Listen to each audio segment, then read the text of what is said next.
The Civil War marked a great turning point in America's history. In the last 3 decades of the 19th century, the country was transformed from a rural republic to an urban state.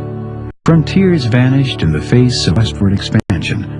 Factories and steel mills appeared on the scene, fueled by immigrant labor streaming through Ellis Island. Great transcontinental railroad lines linked the country together like never before. With these advances came the evils of poverty and overcrowding. Poor working conditions and labor unrest marred the workplace, and the growing output of factories for the first time threatened the environment. It was in this setting that America came of age, poised on the brink of a revolution, the American Industrial Revolution.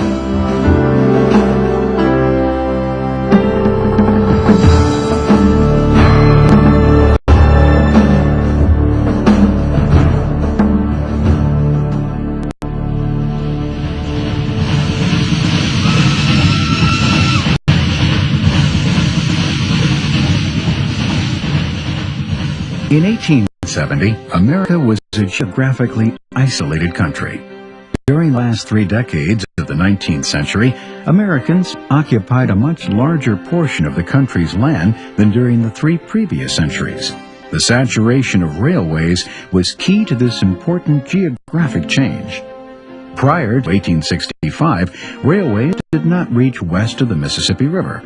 Although Congress had approved the building of a transcontinental railroad in 1850, the North and South delayed construction with disputes concerning route access.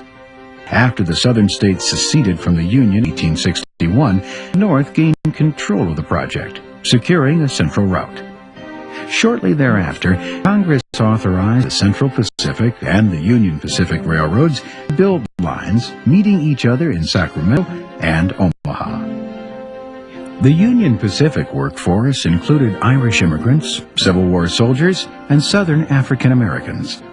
From the west, Chinese laborers of the Central Pacific Railway set out to meet them from California. In May of 1869, the 2 railways met at Promontory Point, Utah, where leaflets and banners invited Americans to ride all the way to San Francisco. When Chief Engineers Samuel Montague and Grenville Dodge shook hands, the moment marked the opening of a way to the west. The economic consequence of the railroads was immeasurable. When engine power moved from wood to coal, the demand for coal tripled. When rails moved beyond iron to steel, the modern steel industry evolved. Many other industries emerged as well. Notably, the refrigerated freight car, developed in partnership with Gustav Swift, gave birth to the meatpacking industry. And the grain, lumber, and steel industries virtually exploded as new railways transported huge resources to towns, cities, and ports across the country. The growth of the railroad was astounding. In 1870, there were 57,000 miles of railroad track in the continental U.S. By 1890, this figure had grown to nearly 167,000 miles. Innovations in the railroad network, such as the air brake and sleeping cars, made rail travel smoother, safer, and more comfortable. But the most dramatic change in the railroads was spurred on by something new.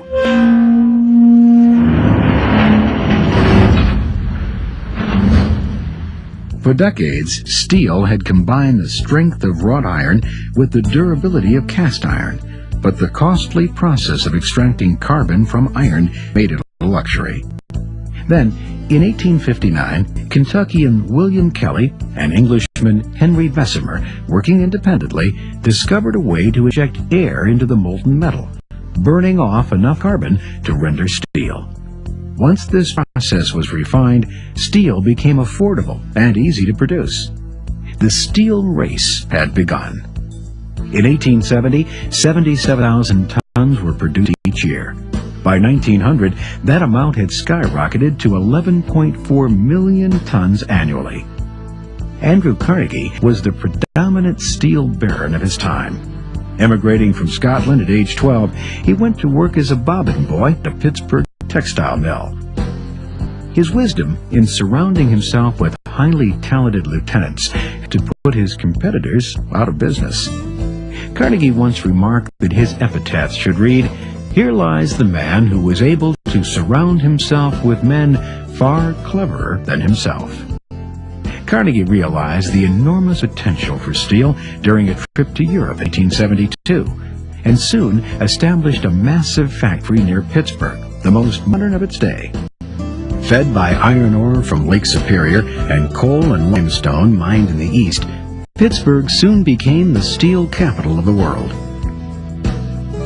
Carnegie sold his steel company to banker J.P. Morgan in 1901 for $480 million. He retired with a guaranteed income of $1 million per month. Morgan congratulated him on being the richest man in the world. The company later combined with others to become the United States Steel Corporation, U.S. Steel.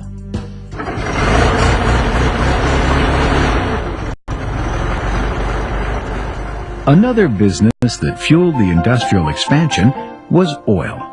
When Edwin L. Drake struck oil in Titusville, Pennsylvania in 1859, no one could foresee the impact that it would have on the nation.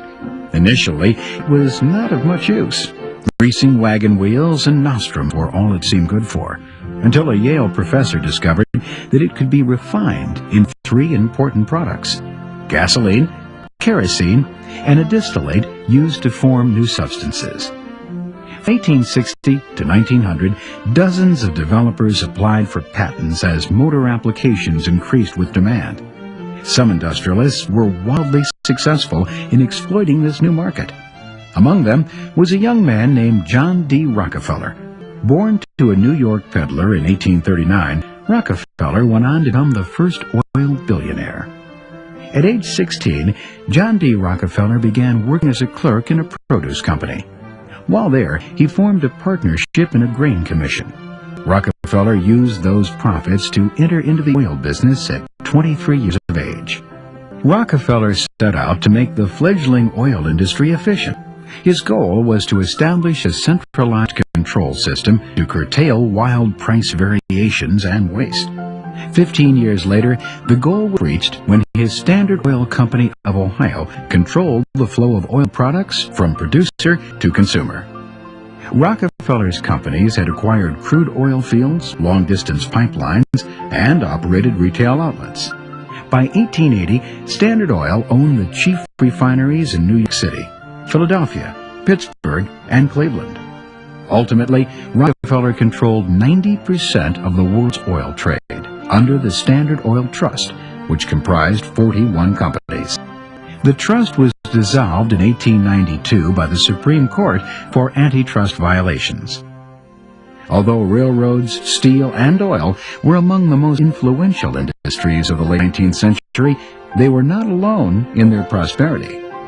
Prior to the Civil War, the U.S. Patent Office issued less than 1,000 patents annually. By 1890, inventions were being registered at the rate of 25,000 each year. The invention of the typewriter, the adding machine, and the cash register sped the growth of business. George Eastman's Brownie camera, the elevator, and Alexander Graham Bell's telephone all mark this new season of ingenuity. By 1900, Bell's phone had found its way into 1 million homes. But supreme among all inventors was Thomas Alva Edison. Among his many inventions, Edison was responsible for the phonograph, the mimeograph, the dictaphone, improved film projectors, storage batteries, and, of course, the light bulb. Thomas Edison didn't actually invent the light bulb, but he refined the filament, making it practical for everyday use. Along with his team of scientists, Edison is credited with producing a minor invention every 10 days and a major invention every 6 months. During his lifetime, Edison was granted an astonishing 1,093 patents.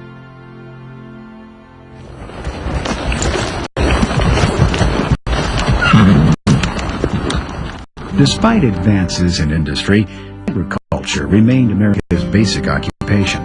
Like the revolution in industry, the switch from hand labor to mechanized labor marked the revolution in agriculture. By 1870, the reaper, thresher, steel plow, and combine had encouraged farming in the rugged prairies west of the Mississippi. To feed the growing population, settlers pushed west to cultivate new lands, due in part to the Homestead Act of 1862. The Homestead Act promoted the settlement of publicly owned lands in the Great Plains in either of two ways. For a $10 fee, land was given in 160-acre parcels to anyone who would live on or farm the land for 5 years. Or settlers could buy the land outright for $1.25 per acre. By 1870, migrants flowed west from Kentucky, Missouri, and Illinois at the rate of over 5,000 wagons per month. But crop yields were low to the 500,000 families who claimed homestead land due to light rainfall and arid conditions. In response to this hardship, a new method called dry farming was developed, which required that the fields be left fallow every other year. This allowed the dry soil to store up moisture and nutrients for the following year's crop. These frontier farmers discovered that wheat was an ideal crop for dry farming, and by 1900, the plains had become one of the greatest wheat-producing regions in the world. But farmers faced many hardships. For pioneer farmers, neighbors were few, water scarce, and families faced brutal winter blizzards and intense summer heat. The dreaded summer dust storm might erase a season's labor, and swarms of locusts could wipe out entire crops. In some treeless plains areas, families lived in houses made of sod or Nebraska marble to insulate themselves against the extreme changes in temperature. Between 1860 and 1890, the nation's population more than doubled. The American farmer rose to the challenge, growing enough grain, cotton, and corn, and raising enough beef and pork to not only supply the growing population, but to create a surplus as well. By 1890, the first successful gasoline-powered tractors were in use, enabling farmers to meet urban demand. Each successful farm produced enough food to feed 5 people in 1850. 40 years later, those same farms could feed 15 people, largely through the use of more sophisticated and modern equipment. Along with these conveniences came problems unique to modern development. By 1890, overproduction had begun to occur, leading to a glut of produce on the world market.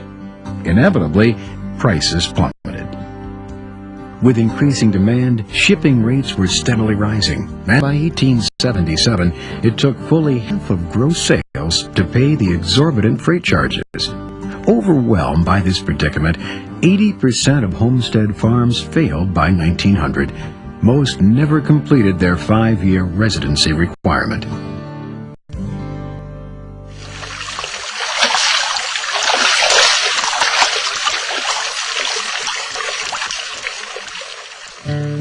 While farming drew people to the prairies and plains, mining beckoned them even further west.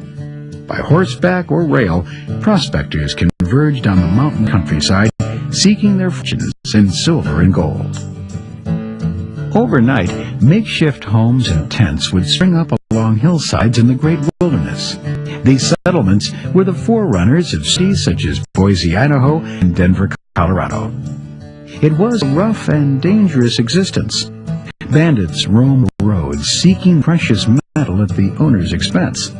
Vigilante law was established in many western towns where the rope and gun ruled. While mining made some rich, most prospectors managed only a meager living from the rapidly disappearing pockets of precious minerals.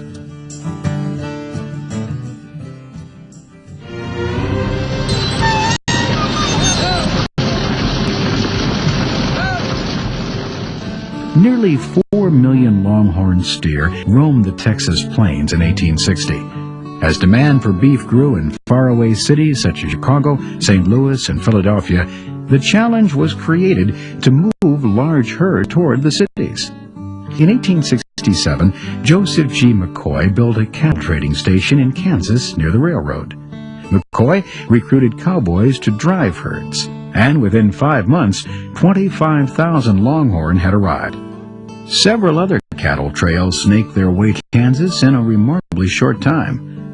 Farmland along these trails was often trampled by the steer, and the homesteaders reacted bitterly to the haphazard destruction of their cultivated lands.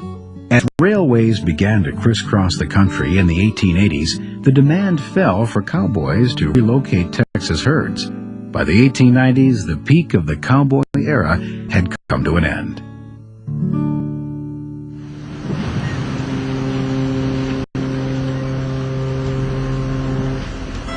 The American Industrial Revolution was marked not only by the changing face of American industry, but also by the changing face of America.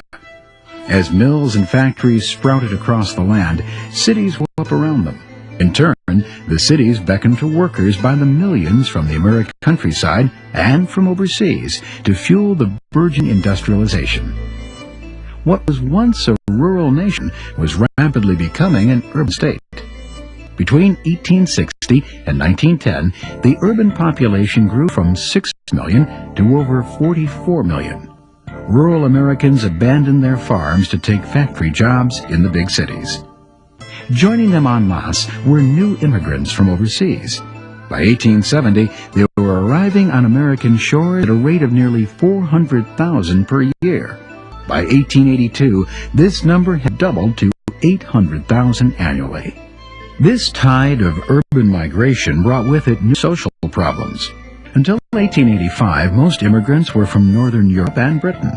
But by the late 1880s, people from Southern and Eastern Europe and Latin America began to disembark from the transcontinental steamships, creating racial and ethnic tensions. Due to increased cultural diversity, the scope of social problems began to grow. These were the landless, the unskilled, and poverty-stricken. The huddled masses that Emma Lazarus reflected upon in her poignant inscription for the Statue of Liberty. Give me your tired, your poor, your huddled masses yearning to breathe free, the wretched refuse of your teeming shore. Send these, the homeless, tempest-tossed, to me. I lift my lamp beside the golden door. The growth of American urban centers was nothing short of astounding. In the 20 years after 1870, the population of Minneapolis grew from 13,000 to 165,000. Denver grew from 4,700 to 107,000. And New York had a population of over 2 million. Chicago and Philadelphia had more than 1 million citizens each, and Baltimore, Boston, and St. Louis were home to nearly 500,000 people. Housing, water, and crucial services such as sanitation, roads, and bridges were woefully inadequate. New tenements sprung up and were immediately overcrowded. Garbage collection efforts and police and fire protection simply could not meet the overwhelming demand of city dwellers. Journalist H.L. Mencken described the stench of 1880s Baltimore like a billion polecats.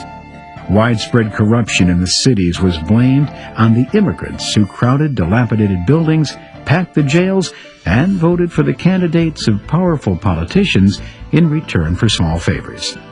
In 1900, a local journalist marveled at the capacity people displayed to survive in deplorable conditions.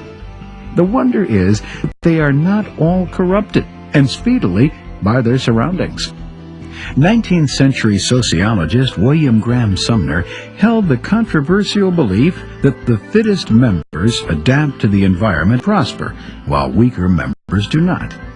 For the social Darwinist, these principles of natural selection applied to capitalism.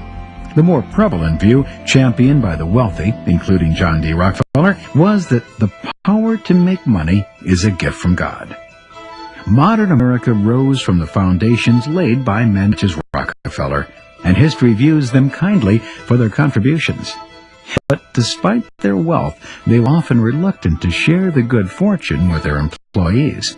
Employees often worked 12 to 18-hour days. Factories were dark, dirty, and dangerous. Working conditions in many factories were shocking. One Massachusetts textile worker compared the animosity between worker and employer to the former feeling of bitterness between the North and the South. While business tycoons risked huge amounts of money to gamble on technological advances in new markets, they were unwilling to share profits with their workers. Their words reflect the expectations of one Massachusetts employer. "I regard my work people just as I regard my machines. When my machines get old and useless, I replace them. It's the same with these people. As long as they do the work for what I choose to pay, I get out of them what I can." Many factory machines were run by women and children, some as young as 8 years old. These children, who were paid less than adults, were forced to work the same long hours. This was a typical factory workday for children in the textile factories around 1870. Many families depended on the small incomes of their young children to survive in America. These are the words of Sadie Frown, a 16-year-old sweatshop girl. "Those machines run like mad all day long. Sometimes my finger gets caught, and the needle goes through it. If it goes through the nail, too, it hurts real bad. But I just tie a rag around it and keep on sewing. Sometimes the finger has to come off. Y'all have accidents like that." If workers complained, they were quickly replaced with other immigrants eager for the work. These conditions planted the seeds for labor reform. The skilled workers, cigar makers, printers, and iron workers began to organize in 1875. Soon after, factory workers also began to unite. They sought to get equal pay for women and shorter workdays. By the end of the decade, union membership reached 300,000. In 1877, pay cuts totaling 20% caused Baltimore and Ohio rail workers to strike. 2/3 of the nation's rail service was affected. 10 workers in Baltimore were killed in the resulting riots. Another 26 in Pittsburgh died, prompting President Rutherford B. Hayes to call out federal troops, thus ending the strike. These events led to the formation of the Knights of Labor in the 1880s, led by Terence Powderly. This organization worked to improve adverse sweatshop and factory conditions and to outlaw child labor. The Knights were at odds with the more conservative American Federation of Labor, a movement headed by Samuel Gompers. Gompers emerged as leader of labor reform, leading the AFL from 1886 until his death in 1924. By 1900, laws were being passed to improve housing conditions, health, and education for the poor.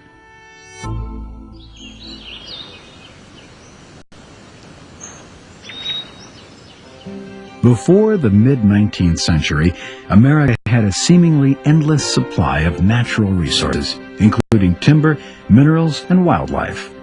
Throughout much of the country's history, pollution was not a major problem. But the Industrial Revolution upset the balance between man and nature. For decades, waste from factories was dumped haphazardly into lakes, rivers, and streams. Pollution from the mainstream use of factory machinery and motor-driven vehicles had an adverse impact on the atmosphere. In 1870, the devastating consequence to natural and animal resources spurred the formation of wildlife organizations dedicated to reversing this dangerous trend. Wide-scale, careless environmental pollution became an issue vigorously debated in political circles. By 1880, modern conservationists who had become organized to champion the movement lobbied congressmen and state legislators. In response, by 1890, Congress had set aside millions of acres of land across the U.S. to preserve resources. Huge expanses of terrain were set aside as national parks and habitats. Prior to the end of his term, President Grover Cleveland created new forest reserves totaling 20 million acres in 1897. In 1888, the Boone and Crockett Club, a sportsmen's conservation organization, was formed by Theodore Roosevelt. In 1891, the Forest Reserve Act gave the president the authority to set aside public lands marked by forests. 27 men founded the Sierra Club in 1892, with John Muir as its president. Water pollution was addressed in 1899 when the River and Harbors Act prohibited the dumping of waste in the nation's harbors, canals, and waterways.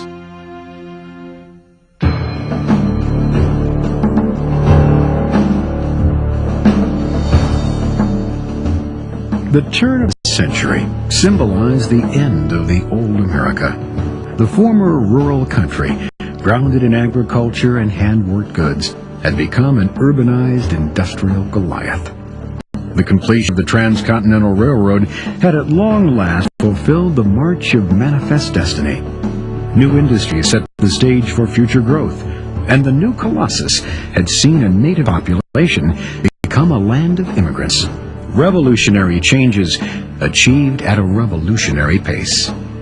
As the 19th century faded, the nation, having survived its struggle for independence, the ravages of a civil war, and the impact of an era, stood poised on the brink of a new century. Much remained to be done, but the foundation had been laid. America was now strong enough to face the unique challenges the 20th century would bring.